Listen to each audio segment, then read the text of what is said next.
I really liked that one of your reflection points was the boiling frog metaphor.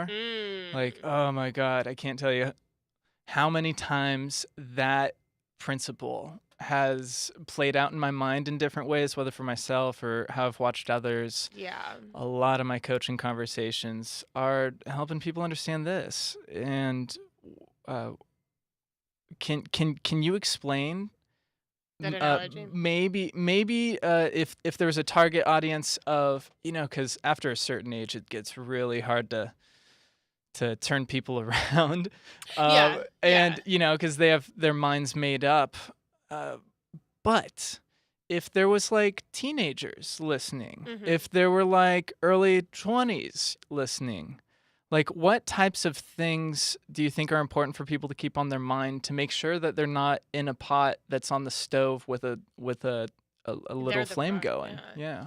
So just to clarify real quick, if you're not familiar with the boiling frog analogy, basically it's like if it says if you throw a pot or a frog into a pot of boiling water, he'll jump out quickly. He'll as if it's a hot flame, and it is. And otherwise, in the other situation, you would put a frog in lukewarm water and turn the water on with a low flame. And over time, whatever time it would take, the water would begin to boil, but the frog wouldn't jump out of the pot because it was such a slow transition in temperature that he would be boiled alive. So that was kind of the analogy that I used for a lot of my life because it didn't go from like Christian kid to stripper heroin addict. Like there were there were some uh there were some steps that had to be taken in between those two. And so what were you saying? How can I apply that? Yeah, Or like if there's a young listener listening, these guys are faced with opportunities to do right and to do wrong every day. every day, Every right? day, many moments. When you're on social media, the Mm. mindset that you have has a slight edge effect. When you're out in public, the way you respond, the way you treat people, the things that you do all have this minuscule movement in your life. But over time, if you look at something close up, it might look near together. But when you look 10 years away, it's Mhm. like ages apart.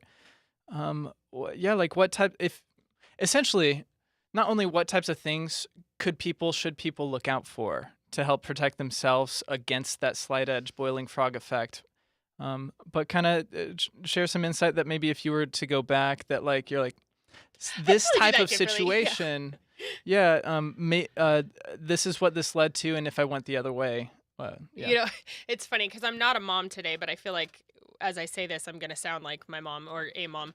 Um, but think about your future, guys. Like it's like, if you're gonna go pick up whatever kind of drug you're trying to pick up and think about like go to honestly do some research. You want to start smoking speed? All right, look up online what speed addicts look like in 10 years. Look at their teeth, look at their face. I mean, I'm being serious because it's most of them either do not survive or they look like shit. And by the way, side note, if you guys see this like super red face going on right now, it's because I've been doing these chemical peels because of the damage that I did to myself from doing a lot of And a drugs. lot of people don't understand that, like, sorry to cut you off. Please No, you're don't fine. forget. It's not that taking it does the bad things always. It's like the harm you do to yourself on it. And You could fall others and get hurt.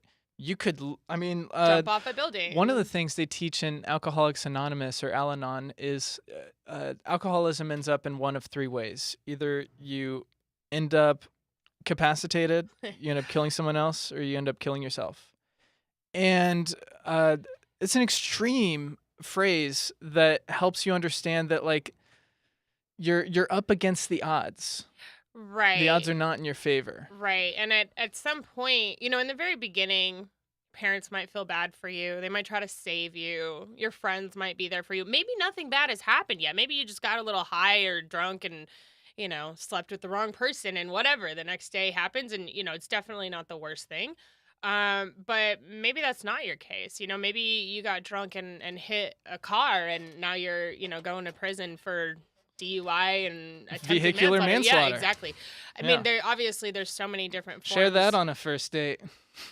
If you're getting out, like, what are you gonna have at your jail date, right? Like, I Yeah. mean, depends on your lawyer, I guess. And fortunately, like, I have to say, I am extremely lucky that I didn't cause any harm outside of abandoning my friends and family and not being there, whatever. Like, Just emotional harm is what you're oh talking about, yeah, right? oh Yeah. for sure. But you And didn't cause any like crazy I didn't kill physical. anyone on Yeah. accident. I didn't, not that I know of. Only on purpose. No, I'm just kidding. Thank No, I goodness. don't have anything like that. I don't have any DUIs. I don't, and that's the thing too. A lot of people, when they come into this court system, it's like you have to have a DUI and you have to have this and this and this in order for people to consider that you have a problem. I'm like, I've Whoa. never had any repercussions for using or drinking other than getting caught with something on me. Like, it's never been like mid-robbery, oh, she had drugs in her pocket after she was robbing the liquor store. No, I've never done that. And so that's where I think sometimes people put all drug addicts and people who abuse alcohol into one category, and it's like, oh, they're all just a bunch of bums who are stealing from people and sleeping around or whatever. And it's like, well, that's not necessarily the case. I mean, at one point, I'm driving a Mercedes, living in a decent house, everything, I paid for. And I am shooting heroin on my couch because that's where my life had gone. I hadn't lost everything yet. But I wasn't like, hurting people. Like I said, I know I did damage, but I wasn't like robbing people to get those things. Like, I just made a lot of money because I was a stripper. So, I don't know. I think there's a big misunderstanding. Yeah. So you would say that the boiling, in your case, came from it started in your early teens. Like, Yeah. did you get a lot of pride out of being somewhat of a moneymaker at 14? Yeah. And so, Like, oh, I know how to make my own money, and that like paved your way for like I make my own oh, decisions. for sure. Yeah. Because I knew my parents weren't parents. Like, I don't mean that in Got a it. mean Yeah. way. Yeah, I just that's knew, interesting. because, okay, my parents got divorced when I was 12 or 13. I always forget exactly when it was, but an influential age. Yeah. My dad You had, remember it. I do. Yeah. And before that, my dad was working up in Northern California, so he wasn't really around much before anyway.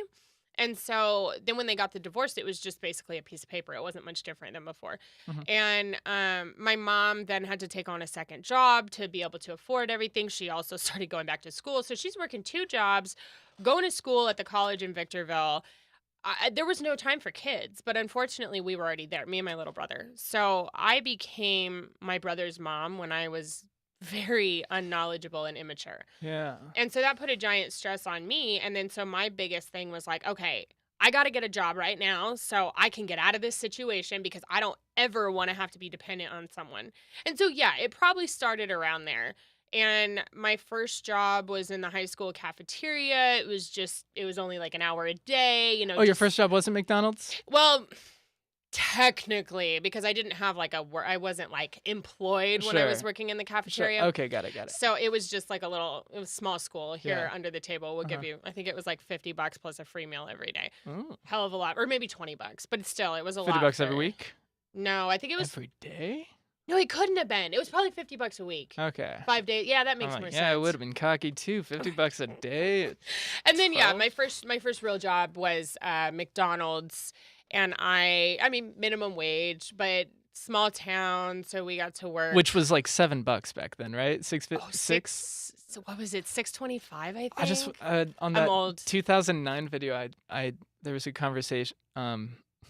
Preface: I'm using a camcorder that is my father's, and there was some flicks on it from 2009 or 2008. And one of them, they were talking to me in our house about getting a job that was like a high-paying job at like $11 an hour or something like that. And Yeah. mind you, in some places in the world, some places even in the country, $11 is good. But I think like minimum wage here is like in the teens now, right? I don't even know. It's way higher than I think Yeah. it should be, but because it ends up putting a damper on other things. But anyway, that's a whole nother conversation. But yeah, so after, then I ended up getting the job at McDonald's. I worked at the ski resort, which was not very far from my house. And I basically just taught myself to be extremely self-sufficient from the very beginning because I never wanted to be in my mom's position. So that's kind of how it started pre-adult life. Are you guys closer now? Yeah. I She's still a fan of you, though? You just don't know how to communicate? We have communication issues. I Yeah. think both of us love each other. I think both of us care about each other. We are not mother and daughter, though. There has never been a respect Because you had to take on over. that level. It's- Yeah. And so I immediately lost respect Yeah. for her, was like, why didn't you stand up? You're the one who made me, literally, physically. Like, I'm here because of you. And so it, like, why are you putting me in this position so I have to take on the responsibilities of my This is what you daughter? felt, right? This is what I Cool. felt. Got Not it. what Got it. I'm feeling right now. Yeah, But it's what I felt Didn't get that then. sense. And so I hated my parents, both of them. And then my mom would blame a lot of things on my dad. And so then I'd hate her more because she would never take responsibility. And it was just this like, I'm out of here. And so that's kind of how, I mean, I left. I finished high school early and left at 17 because I was just like, I can't do this anymore. If I'm going to be working my ass off trying to support myself, it's not going to be to support me, my mom, and my brother. It's going to be to support me, and you guys can figure it out because I did.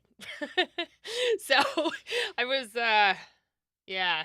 I think I've picked a ton of great things out of my parents' divorce, too.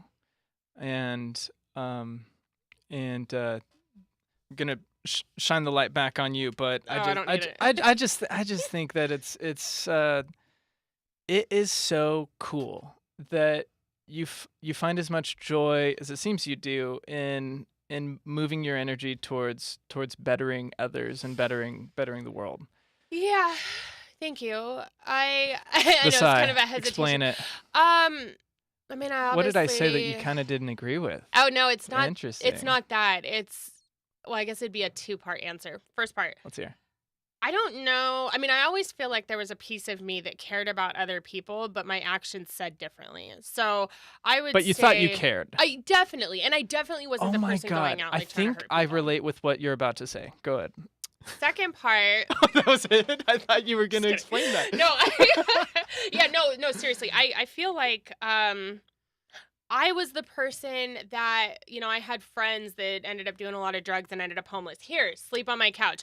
I'll give you clothes. I'll buy you food. I'll give you drugs. I'll get, whatever. I definitely, it fulfilled a piece in me to be able to help other people. Now, you could go back around and say, well, that was selfishly motive, or, I had a selfish motive and I was just self-centered and I needed to feel that, maybe that's the case. I don't really know. It definitely wasn't on purpose if it was, but I was definitely the caretaker all the time. And I think that started because I was taking care of my little brother at such a young age. So I kind of took on How much that. younger? 3 years. 3 years. But Cool. 3 exactly? Close. 2.5? Only a month. No, it's only a Older. month A little older. different Got than 3 years. But My sister's 2.5 years older than I. oh, I think you told me that last time. I also said you kind of remind me of her. Yeah. She went through a phase with really thin eyebrows. She's got the dark. I just can't grow them. She just got hers, I think, tattooed. She Which loves I did, them. but I need to get them touched up. She has like no eyebrows. She went through a phase where they were so thin that Now they don't disappeared. grow. Yeah. Bye-bye. That was like 6th grade. Thin as for can me. be. Yeah. I get it. 6th grade.